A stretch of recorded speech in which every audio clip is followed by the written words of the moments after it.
আসসালামু আলাইকুম, আমি ডক্টর নাজনীন পারভীন জেমি। আজকে আপনাদের সাথে কথা বলবো স্কিন অ্যালার্জি নিয়ে। তো স্কিন অ্যালার্জি আসলে কয়েক রকম হতে পারে। আপনার স্কিনে চামড়ায় ফুলে গেছে, লাল লাল হয়ে গেছে, চাকা চাকা এরকম হতে পারে। আরেকটা হতে পারে আমরা মরবিলিফর্ম র্যাশ বলি, বা ছোট ছোট দানা দানা ঘামাচির মতো লাল লাল র্যাশ হতে পারে। তো বিভিন্ন আকারে আপনার স্কিন অ্যালার্জি প্রকাশ পেতে পারে। স্কিন অ্যালার্জি হলে অবশ্যই আপনি একজন স্কিন স্পেশালিস্টের পরামর্শ নেবেন এবং তার প্রেসক্রিপশন অনুযায়ী চিকিৎসা গ্রহণ করবেন। আমি আজকে কথা বলবো কয়েকটি মিথ সম্পর্কে, বা আপনাদের যেগুলো ভুল ধারণা আছে স্কিন অ্যালার্জি হলে। আমি ফার্স্টেই হলো আপনারা খাওয়া দাওয়া বন্ধ করে দেন, যে স্কিন অ্যালার্জি মানেই সব ধরনের খাওয়া দাওয়া বন্ধ। তো এটাতে যেটা হয় যে আপনাদের পুষ্টির অভাব হবে।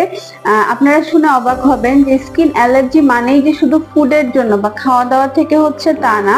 আমাদের আপনার শরীরে যদি রক্ত স্বল্পতা হয় সেখান থেকে অ্যালার্জি হতে পারে। আপনার যদি কোনো হরমোনাল প্রবলেম থাকে সেখান থেকে অ্যালার্জি হতে পারে। কোনো অটোইমিউন ডিজিজ থাকলে সেখান থেকে অ্যালার্জি হতে পারে। তো স্কিন অ্যালার্জি অনেক কারণে হতে পারে। তো অ্যালার্জি হলে দয়া করে খাওয়া দাওয়া বন্ধ করে বসে থাকবেন না। অবশ্যই অ্যাজ আর্লি অ্যাজ পসিবল আপনার স্কিন স্পেশালিস্টের পরামর্শ নেবেন এবং সেটার আপনার কোন কারণে অ্যালার্জিটা হচ্ছে সেটা আইডেন্টিফাই করে সঠিক কারণ অনুযায়ী চিকিৎসা নেবেন।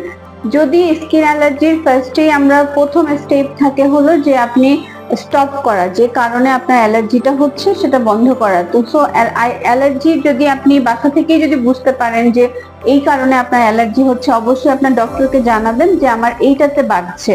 আরেকটা হলো আমরা কিছু পরীক্ষা করি, আমাদের অ্যালার্জির কিছু পরীক্ষা নিরীক্ষা আছে, সেগুলো করেও আমরা অ্যালার্জি বুঝতে পারি। আর যে যে কারণে আমি যেগুলো বললাম, হরমোনাল বা অটোইমিউন ডিজিজ বা অ্যানিমিয়া মানে রক্ত স্বল্পতা, এগুলো তো আমরা রক্ত পরীক্ষার মাধ্যমেই আমরা ডিটেক্ট করতে পারবো। সো যদি আপনার স্কিনে অ্যালার্জি দেখা যায়, দয়া করে হাতুড়ে ডাক্তারের পরামর্শ অনুযায়ী বা দোকান থেকে এটা ওটা ওষুধ এনে দিনের পর দিন খেয়ে যাবেন না, এটা আপনাদের শরীরে অনেক ক্ষতি হতে পারে। আপনারা স্কিনের ডক্টর দেখিয়ে সঠিক কারণ আইডেন্টিফাই করে, সঠিক কারণ নির্ণয় করে সেই অনুযায়ী আপনার স্কিন অ্যালার্জির চিকিৎসা নেবেন এবং দয়া করে সব খাবার বন্ধ করবেন না। যদি কোনো ফুডে আপনি পার্টিকুলার বুঝতে পারেন যে আপনার অ্যালার্জি হচ্ছে, সেটা আপনি স্টপ করতে পারেন, কিন্তু একেবারে লিস্ট করে যে আমি সব খাবার বন্ধ করে দিব, এই ভুল ধারণা থেকে বের হয়ে আসবেন। এইগুলা এখন আমরা লেটেস্ট আমরা যারা প্র্যাকটিস করছি বা আমরা যারা নতুন ডার্মাটোলজিস্ট আছি, আপনারা দেখবেন যে কেউই আপনাদেরকে কিন্তু এই কথা বলবে না যে খাওয়া দাওয়া সব বন্ধ করে বসে থাকেন।